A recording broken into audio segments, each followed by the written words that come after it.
Bismillahirrahmanirrahim. Assalamualaikum warahmatullahi wabarakatuh. Rekan-rekan mahasiswa sekalian, pada hari ini kita akan melakukan kegiatan praktikum Fisika Dasar 1 dari kelas 1A dan 1B. Dalam kondisi pandemik hari ini, kita insya Allah akan tetap melaksanakan kewajiban kita dalam melakukan kegiatan praktikum, walaupun dilakukan di rumah rekan-rekan sekalian. Nanti akan di rumah rekan-rekan mahasiswa sekalian. Jadi di sini Bapak hanya akan menyampaikan panduan bagaimana kalian melakukan praktikum.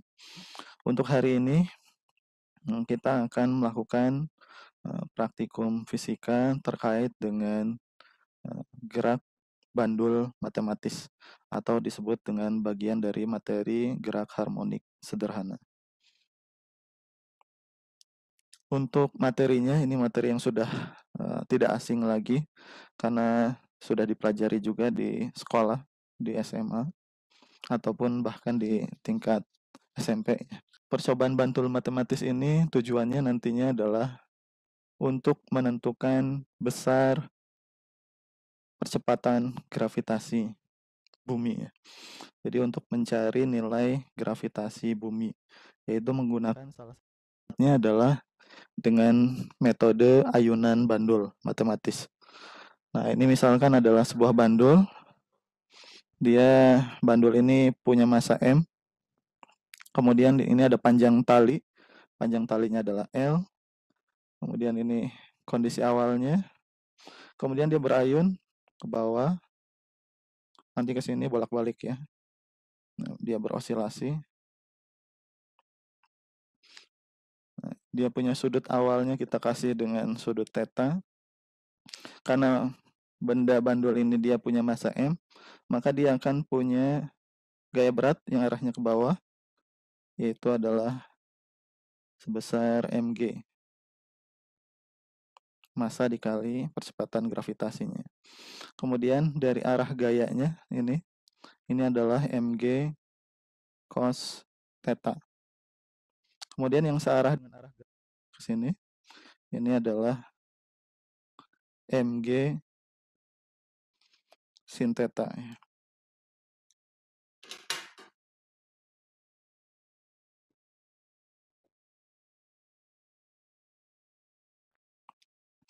Jadi yang berperan dalam gerak harmonik bandul ini atau bandul matematis ini di sini di antara tiga gaya ini yang berperan sebagai penggerak dari massa benda M ini adalah mg sin theta karena dia searah dengan arah geraknya. Arah geraknya gitu ya. Maka sesuai dengan hukum Newton, sigma F di sini adalah sama dengan M kali A. Nah, jumlah gaya yang bekerja pada benda ini sama dengan M kali A. Gaya yang bekerja pada benda di sini di antara tiga gaya ini sebenarnya satu gaya, cuma ini adalah konversi terhadap sumbunya masing-masing.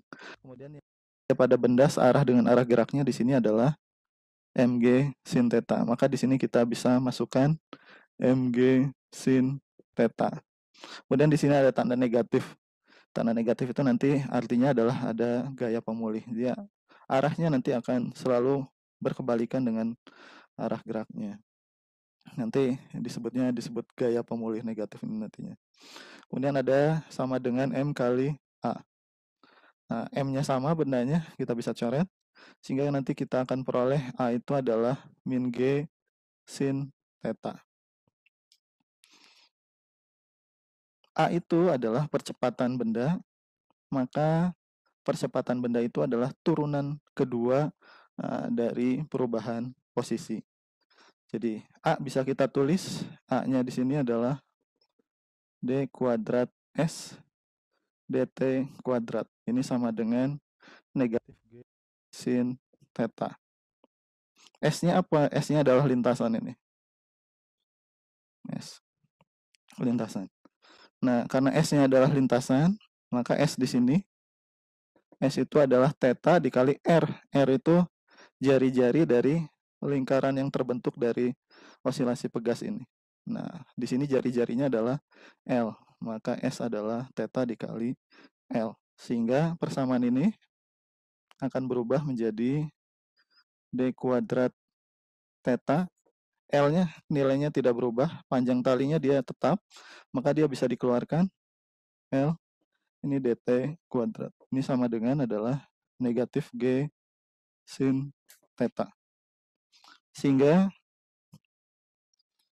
jika kita tukar posisinya L ini, D kuadrat theta, ini dt kuadrat, ini sama dengan negatif G per L theta.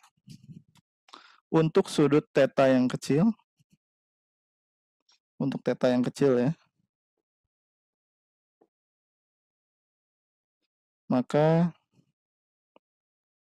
sin theta ini bisa kita gantikan dengan nilai theta. Sehingga nanti persamaan atas nanti akan berubah menjadi D kuadrat theta dt kuadrat ini sama dengan negatif G per L dikali theta. Negatif G per L-nya dipindah ruaskan ke kiri. Sehingga nanti diperoleh persamaan gerak osilasi bandul matematis. Ini sama dengan D kuadrat theta dt kuadrat plus G per L theta sama dengan. Nah, karena ini sudah persamaan diferensial order 2, nah, maka G per L di sini ini sama dengan omega kuadrat. Jadi omega kuadrat itu sama dengan G per L. Omega atau kecepatan sudut itu punya definisi yaitu 2pi dibagi periode sama dengan G per L. Ini dikuadratkan. Nah, sehingga nanti kita akan memperoleh dari sini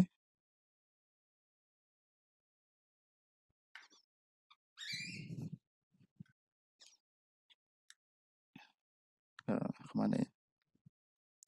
Ini saja, ini dihapus dulu. Maka kita akan memperoleh 4pi kuadrat per T kuadrat atau sama G per L. Atau kalau mau kuadratnya yang dihilangkan, kita juga bisa tulis 2pi per T ini akar G per L, sama aja ya. Mau atas yang bawah sama saja. Sehingga kita bisa memperoleh nilai T-nya sendiri adalah posisinya ditukar, L jadi ke atas, G jadi ke bawah. Sehingga 2pi akar L per G. Jadi rumus ini adalah rumus relasi atau hubungan antara periode dengan panjang tali. Ini panjang tali L. Kalau periodenya adalah waktu yang diperlukan untuk satu kali bolak-balik. Satu kali bolak-balik atau satu kali melakukan osilasi. Nah, kemudian kaitan dengan praktikum. Nah, tujuan kita adalah mencari nilai G di sini. Rumus atas sama ya. Nah, yang akan kita cari itu adalah nilai G-nya. Nah, maka untuk mencari nilai G, kita harus mencari periode dan mencari nilai L dari osilasi bandul matematis tersebut. Nah, caranya adalah karena G-nya yang ingin kita cari, maka kita harus membuat persamaan ini menjadi persamaan kuadrat, ditukar lagi. Nah, ini akarnya hilang, berarti T-nya kembali menjadi kuadrat, 2pi-nya jadi 4pi kuadrat L per G. Nah, ini persamaan baru yang sama aja dengan persamaan atasnya. Nah, kemudian kita ubah T-nya ini adalah periode, kita rubah menjadi T kuadrat, kita beri tambahan awalan, jadi 4pi kuadrat per G dikali L, ini ditambahkan dengan T0 kuadrat. Ini kondisi awal. Sebenarnya bisa saja kondisi awalnya. Nah, persamaan T kuadrat sama dengan 4pi kuadrat per G dikali L ditambah T0 kuadrat. Ini sama dengan persamaan regresi linier namanya. Yaitu sama dengan Y sama dengan M dikali X ditambah C. dengan M-nya, ini persamaan regresi ya. Jadi T kuadrat itu sama dengan Y-nya. Jadi T kuadrat ini sama dengan Y. Kemudian L-nya kita samakan dengan X. Kemudian di sini ada nilai M. Gradiennya adalah 4pi kuadrat per G. Ini sama dengan gradien M. Kemudian C-nya konstanta. Ini T0 kuadrat.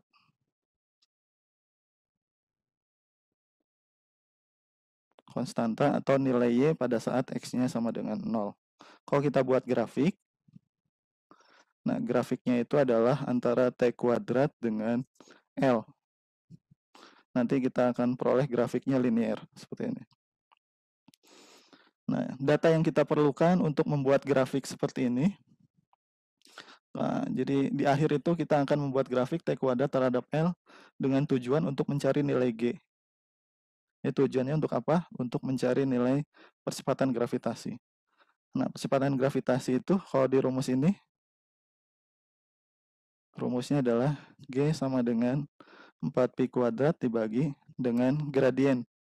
Nah, gradien itu ini ya, nilai kemiringannya. Kemiringan kurva, gradien. Theta, tetanya berarti tangen theta. M itu adalah tangen theta atau gradien atau kemiringan. Jadi dari gradien kurva antara T kuadrat dan L, kita nanti akan dapat nilai G-nya. Nah, lalu untuk mencari T kuadrat dan L, itu kita harus melakukan langkah-langkah percobaannya bagaimana? Nah, langkah-langkahnya adalah kita yang pertama adalah kita melakukan eksperimen bandul.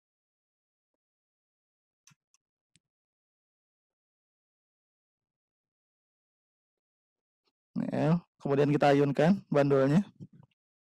Nah, setelah kita ayunkan bandulnya, nanti melalui aplikasi yang ada di Android, jadi bandulnya kita ganti dengan diganti dengan handphone atau smartphone.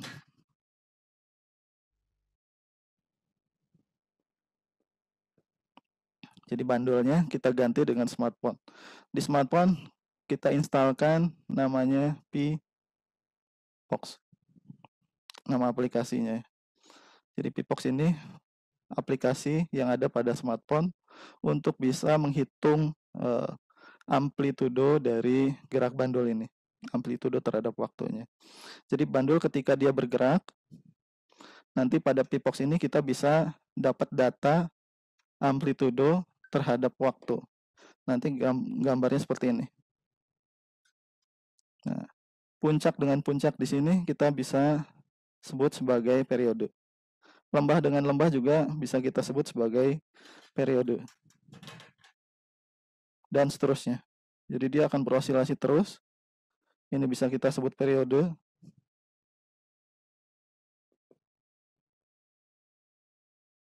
Dan ya, ini sampai seterusnya. Misalkan T1, T2, T3, T4, T5, T6, dan seterusnya. Nah, nanti di modul panduan akan dibuat seperti ini sampai T10. Kemudian T ini nanti kita rata-ratakan. T rata-rata. T rata-rata apa? T1 tambah T2 tambah T3 tambah T4 tambah T5 dan seterusnya dibagi dengan jumlah T-nya. Jadi ini T I dari 1 sampai N, ini bagi jumlahnya.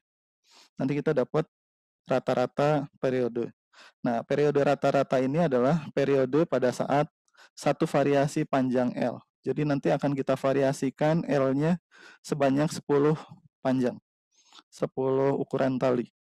Jadi L-nya nanti divariasikan panjangnya. Kemudian nanti untuk masing-masing L kita akan cari periodenya. Nah, dengan cara ini menentukan puncak ke puncak atau puncak ke puncak, lembah ke lembah, dan seterusnya. Nah, setelah dapat periode rata-rata, kita masukkan untuk L ini. Nanti dapat data,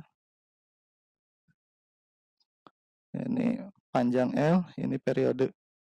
Jadi pada saat L-nya misalkan 0,5 cm, nah, periodenya berapa sekon. Atau pada saat 0,5 meter, periodenya berapa sekon. Seterusnya untuk variasinya dari variasi 1 sampai variasi ke 10 nomornya. Nah, setelah kita dapat T, kemudian kita kuadratkan T-nya jadi T kuadrat. Nah, setelah dapat L 0,5 misalkan, kemudian periodenya berapa dari sini? Periode rata-rata ya. Kemudian periode rata-rata itu dikuadratkan. Nanti dapat angka di sini. Seterusnya sampai 10 variasi dari L. Sehingga nanti kita masukkan kurva T kuadrat dengan L di sini. Jadi pada saat L-nya berapa, T kuadratnya berapa. L-nya berapa, T kuadratnya berapa, seterusnya sampai 10 data. Nah, nanti kita plot. Setelah kita plot, nanti kita dapat persamaan. Misalkan Y-nya adalah 9,8 X ditambah 0,1 atau yang lainnya ya. Ini contoh saja, atau 0, berapa. Nah, jadi intinya Y sama dengan di sini MX ditambah C. M-nya berapapun di sini nilainya, C-nya berapapun di sini. Nah, setelah itu kita akan cari G-nya. G-nya itu dari mana? G-nya yang tadi ya. G-nya adalah tadi 4pi kuadrat dibagi ini nih, dibagi gradien M. M-nya adalah gradien.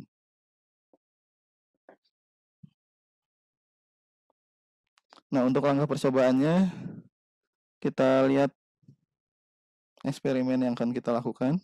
Jadi alat dan bahan yang kita perlukan adalah yang pertama ini mistar garis atau penggaris, atau alat ukur panjang apapun bebas ya. Kalau yang Bapak gunakan di sini adalah penggaris.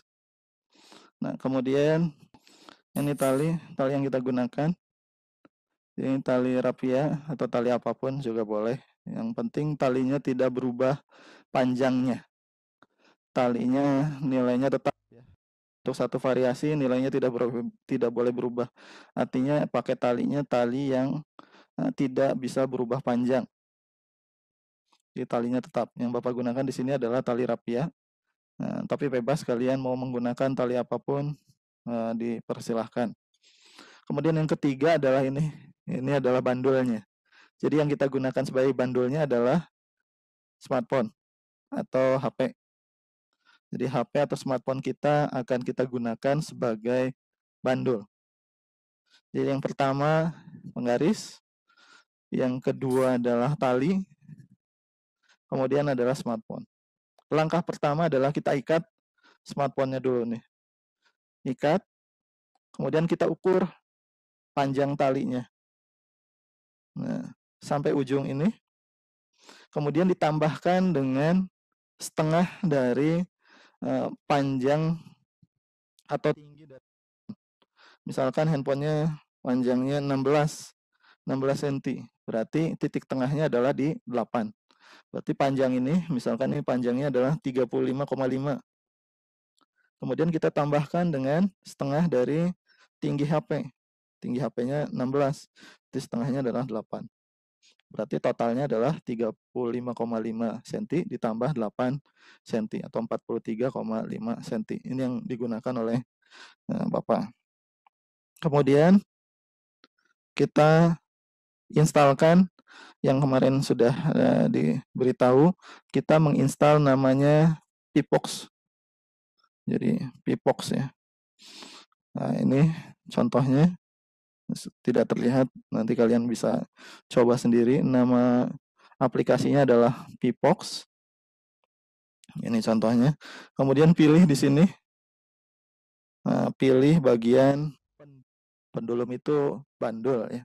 Kalau bahasa Indonesianya bandul, pendulum bahasa Inggris. Jadi pendulum kita klik. Nah, kemudian setelah kita klik, karena kita akan mengolah datanya di komputer atau di laptop, maka kita harus membuka akses dari Pipox di HP kita ini agar bisa diakses oleh komputer atau laptop yang akan kita gunakan sebagai pengolah data. Ini di paling kiri ada titik 3.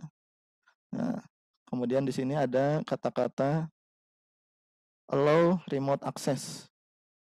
Allow remote access, kemudian kita pilih. Kemudian klik OK. Jadi diulangi lagi. Jadi kita pilih yang pertama adalah klik pendulu. Kemudian di kiri ada titik 3. Kemudian kita enter, pilih all remote access. Kemudian klik OK. Nah, kemudian yang paling bawah ini ada HTTP titik 2 garis miring 2 192.168.119.8080. Nah, ini tergantung dari smartphone yang kalian gunakan. Jadi ini adalah alamat dari HP kalian. Alamat dari HP kalian. Nah, alamat dari HP kalian itu nanti diakses oleh Pipox yang ada di komputer. Yang ada di komputer. Nah, ini contohnya. Nah, kemudian kita ketikkan di browser yang ada di laptop, misalkan di Mozilla atau di Chrome. Kemudian ketikkan HTTP-nya, misalkan 192.168.43.119.80.80. Ini contoh saja yang Bapak gunakan. Nah, kemudian setelah selesai, kemudian kita bisa merunning di sini. Nah, kita bisa klik.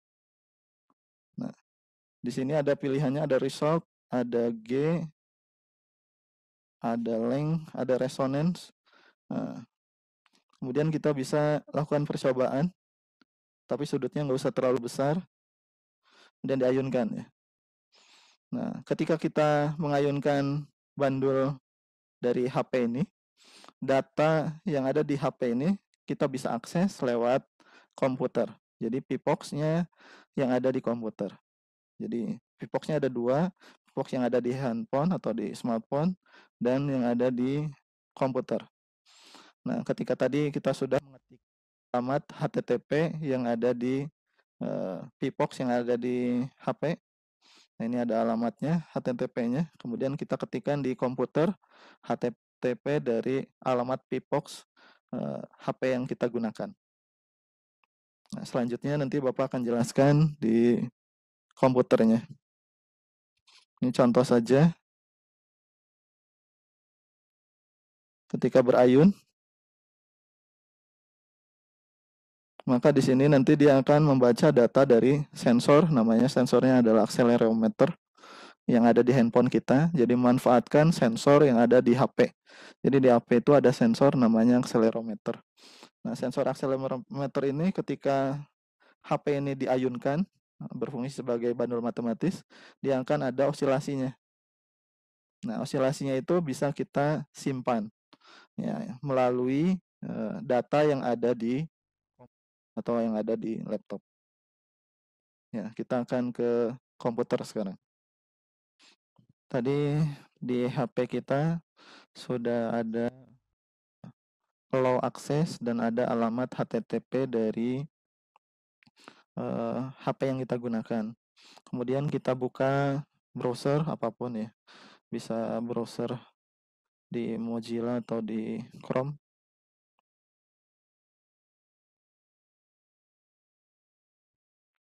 Kemudian kita ketikkan alamat HTTP yang ada di handphone kita tersebut. Misalnya, ya ini misalnya yang Bapak gunakan 192.168.43.119.80. Ini contoh saja.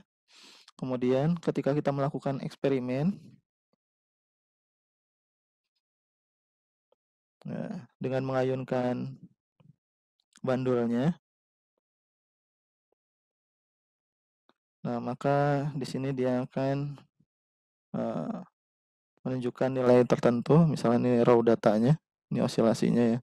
Raw data ini osilasi, kemudian ini ada auto korelasi, kemudian ada resonans, kemudian ini adalah panjang talinya. Kalau acuannya 9,8, seharusnya panjang talinya 43. Ini berdasarkan teori. Nah, kemudian ini ada nilai G-nya juga. Ada G-nya di sini 9,7-an. Nah, seharusnya 9,8.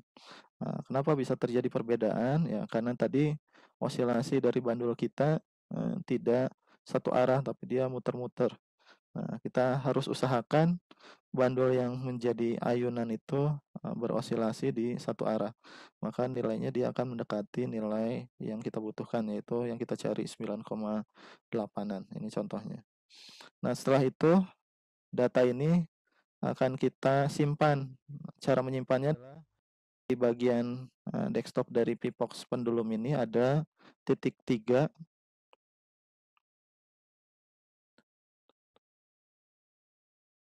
Kemudian di sini ada export data, bagian atasnya. Jadi pilih ada titik 3 di samping dari tong sampah ini, ada titik 3 di kanan paling ujung atas. Kemudian di sini ada export data. Nah, kemudian kita ekspor datanya. Jadi download data, formatannya adalah format tipe Excel karena nanti kita akan mengolahnya di Excel. Kemudian kita download. Nah, nanti sudah terdownload data kita yang pertama. Jadi yang langkah pertama adalah tadi kita Bapak ulangi lagi. Jadi langkah pertama kita adalah buat ayunan bandul matematis dengan menggunakan HP dengan menggunakan tali. Nah, kemudian kita ukur panjang tali dan setengah dari panjang HP. Kemudian itu adalah nilai dari L-nya. Nilai dari panjang pendulum namanya. Jadi panjang tali ditambah setengah dari tinggi dari handphone. Nah, itu untuk variasi pertama. Nanti panjang talinya kita variasikan dalam 10 variasi. Untuk masing-masing variasi, nanti kita tadi hidupkan Pipox di HP tersebut. Kemudian kita open akseskan remote-nya. Kemudian sehingga nanti muncul ada alamat HTTP di HP kita. Kemudian kita ketikkan alamat tersebut di laptop. Sehingga laptop kita yang sudah terkoneksi dengan Pipox dapat mengakses data yang ada pada handphone kita atau smartphone kita. Nah, kemudian kita simpan datanya yaitu dengan mengklik data yang ada di kanan atas yaitu export data, pilih Excel kemudian download data. Nah, itu untuk satu variasi. Kemudian diulang selama dalam 10 variasi panjang ya. Jadi panjang talinya silakan divariasikan, nilainya bebas sampai 10 variasi panjang tali. Jadi masing-masing variasi kemudian disimpan datanya. Nah, tapi sebelum kita menyimpan data yang baru, maka data yang lama yang ada di Pipox ini dihapus dulu, yaitu dengan mengklik yang ada di ini trash ya. Nah, ini menghapus data sebelumnya. Nah, baru kita mulai lagi run lagi untuk data yang baru. Jadi mengerun data yang baru, data yang lamanya tapi harus dihapus terlebih dahulu. Nah, jadi dilakukan percobaannya 10 kali. Nah, itu kemudian di sini Bapak akan perlihatkan panduan. Ini judulnya adalah eksperimen fisika dasar 1 dari rumah ya. Jadi melakukan eksperimen di rumah, fisik eksperimen from home. Nah, ini sudah dibagikan di grup di fisika 1B. Kemudian bab 1 itu bahas pengenalan Pipox-nya sendiri. Yang pertama kita bisa install di HP masing-masing dan kita juga harus mengakses Pipox ini di laptop. Jadi ada dua. Jadi kita install di HP dan kita buka di browser di laptop untuk mengolah lebih lanjutnya. Ini ada panduannya jelas. Sampai ke mengekspor ya, mengekspor data dari Pipox di laptop dalam bentuk Excel. Jadi nanti outputnya adalah dalam bentuk Excel. Nah, ini panduan yang tadi sudah dijelaskan. Alat dan bahannya adalah smartphone, kemudian software Pipox, kemudian ada tali, ini jenisnya apapun, tadi dicontohkan adalah tali rapia. Tapi tali rapia ini licin ya. Jadi silahkan cari tali yang tidak terlalu licin sehingga tidak berubah geraknya kecuali gerak dari osilasi. Kemudian misklar penggaris. Kemudian ini eksperimennya yang kita lakukan. Ini tadi peralatannya. eksperimennya tinggal digantung saja. Kemudian sebelumnya kita sudah buka software Pipox-nya di HP tersebut. Kemudian klik bagian pendulum. Klik bagian pendulum. Kemudian kita klik start sebelum ini diayunkan ya tentunya. Kemudian yang paling penting di sini adalah panjang L. Ya, panjang L adalah panjang tali ditambah setengah dari tinggi HP atau handphone. Kemudian ini yang tadi pilihannya adalah pendulum.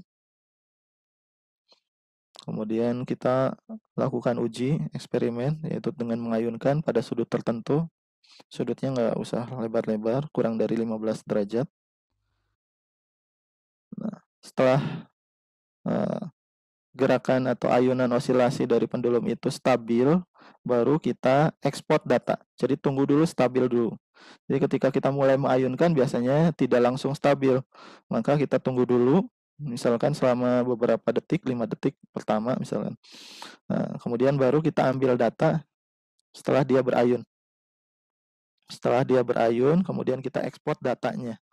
Ekspor datanya tadi sudah dijelaskan, ada di bab 1 cara mengekspor datanya. Ini cara mengekspor data. Nah, ini pilihannya, ada pilihan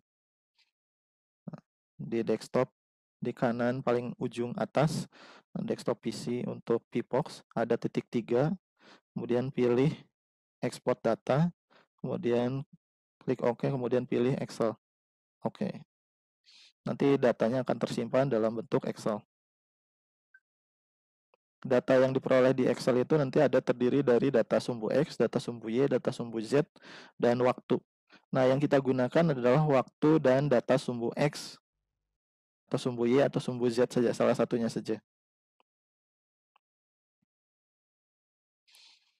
Nah, ini contoh data yang ada di Excel yang tadi sudah kita ekspor dari komputer, dari Pipox ya, ke komputer. Mengekspor data dari Pipox secara online, kemudian kita simpan dalam bentuk Excel. Ini datanya. Kemudian dia ketika ada data seperti ini, kalian plot datanya, maka nanti akan muncul osilasi di Excelnya. Nah, kemudian bisa dilihat di sini ada puncak ke puncak, ada lembah ke lembah.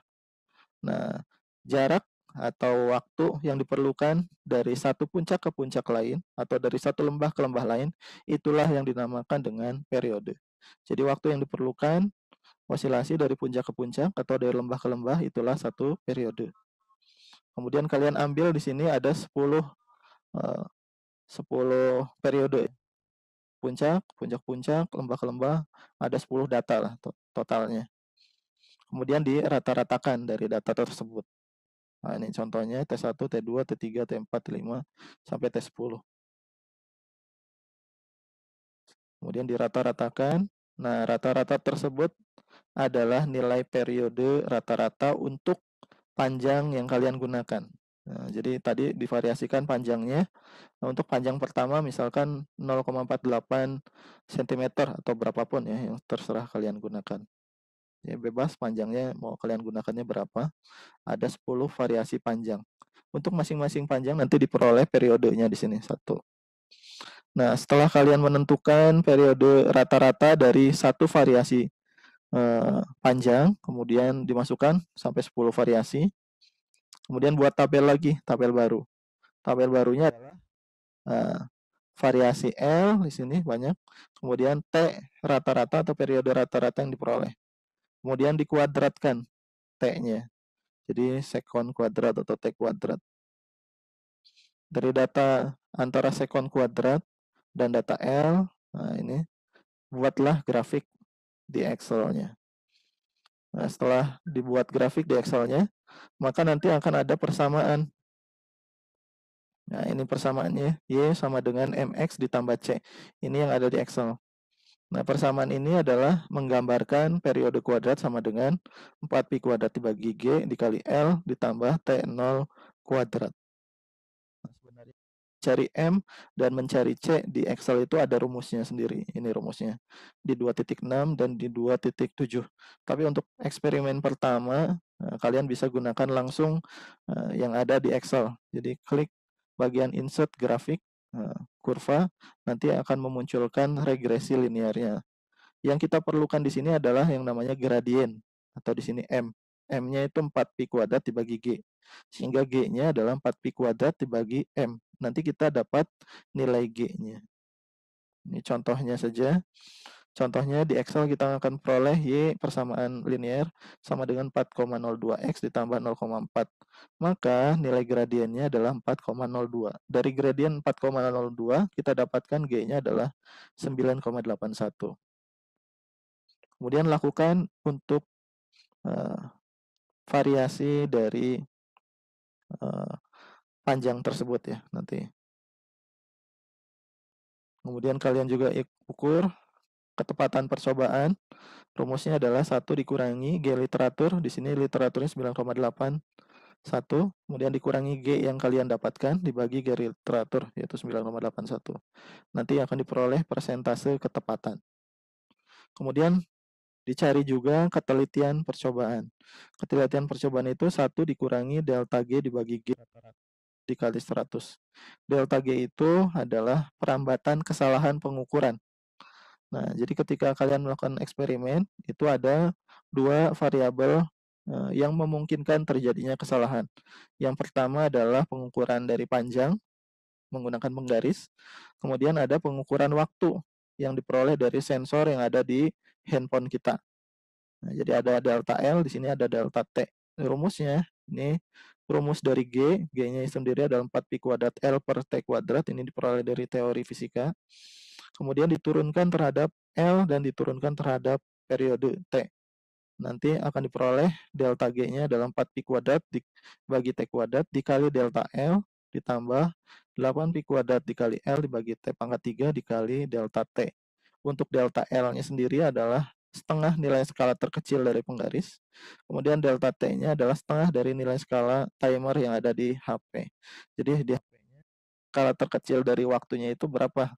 Apakah 1 detik, ataukah 1 milidetik, atau berapa? Kemudian dicari setengahnya. Nah, begitu juga dengan penggaris yang digunakan. Penggaris yang digunakannya misalnya satuannya terkecilnya adalah mili. Maka setengah dari 1 mili. Berarti 0,5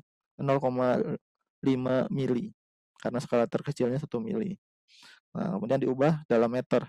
0,5 mili ke dalam meter, nah, nilainya berapa? Kemudian dimasukkan ke dalam rumus 2.13 ini. Nah, nanti ini untuk mencari nilai ketelitian dari pengukuran. 1 dikurangi delta G dibagi G yang diperoleh dikali 100%. Nah, itu. Kemudian untuk tugasnya, tugas dalam pembuatan laporannya adalah kita tadi sudah cari juga untuk L sekian, nanti diperoleh periode rata-ratanya berapa, T kuadrat berapa, G berapa, ketepatan dan ketelitian pengukuran. Ketepatan dan ketelitian pengukuran hanya 1 kali saja ya di akhir. Nih tabelnya ada kesalahan, jadi tidak perlu masing-masing ya. Kemudian yang paling penting di sini adalah apakah panjang tali berpengaruh terhadap periode ayunan bandul matematis? Nah, jelaskan dengan data eksperimen kalian. Kemudian apakah massa benda berpengaruh terhadap periode ayunan bandul matematis? Jelaskan berdasarkan hasil penelitian kalian. Tadi kita tidak menggunakan alat penimbang massa dari bandul. Jadi kita memvariasikan massa bandulnya juga. Cara memvariasikannya ketika kita tidak punya alat ukur massa gimana caranya? Ya, kita tambahkan saja di bandul itu dengan massa tambahan. Massa tambahannya ada 2, yaitu massa tambahan pertama dan massa tambahan kedua. Silahkan cari massa tambahan pertama dan massa tambahan kedua yang massanya sama. Jadi massa bandul atau massa handphone ditambah benda 1. Yang variasi pertama adalah massa handphone saja tanpa ada benda apapun kecuali handphone. Kemudian yang massa kedua itu adalah massa handphone ditambah massa tambahan. Nah, kemudian variasi ketiga adalah masa handphone ditambah masa tambahan pertama ditambah masa tambahan ketiga. Nah, kemudian nanti diukur nilai G-nya seperti percobaan tadi yang divariasikan panjang talinya. Jadi hanya untuk satu panjang tali saja untuk variasi massa tersebut. Nah, dari situ kita akan memperoleh kesimpulan apakah benda yang diayunkan itu berpengaruh terhadap gerak ayunan bandul matematis ataukah tidak. Kalau dari teori jawabannya tidak, tapi kita harus membuktikannya secara eksperimen. Cari massa tambahannya yang sama ukurannya dengan massa tambahan kedua. Jadi massa tambahan pertama dengan massa tambahan kedua, cari yang ukurannya bisa digandakan ya, digandakan dengan baik. Maka kita tidak perlu lagi menambahkan alat yaitu alat pengukur massa. Nah, jadi hanya M bandul ditambah M1, kemudian M bandul ditambah M1 ditambah M2. Demikian percobaan kita kali ini. Nah, silahkan kalian kerjakan, lakukan eksperimen ini di rumah masing-masing dalam waktu 1 pekan ke depan. Jadi waktunya eksperimen ini dilakukan selama 1 pekan ke depan. Nanti untuk pekan depan kita ada materi eksperimen atau praktikum yang lainnya. Demikian kita akhiri dulu dengan hamdalah. Apabila ada pertanyaan nanti silahkan disampaikan ke grup. Nah, untuk kelas A, Bapak belum ada grupnya, silahkan dibuat praktikum fisika dasar kelas A ya. Kalau di kelas B sudah ada grupnya. Demikian, Assalamualaikum warahmatullahi wabarakatuh.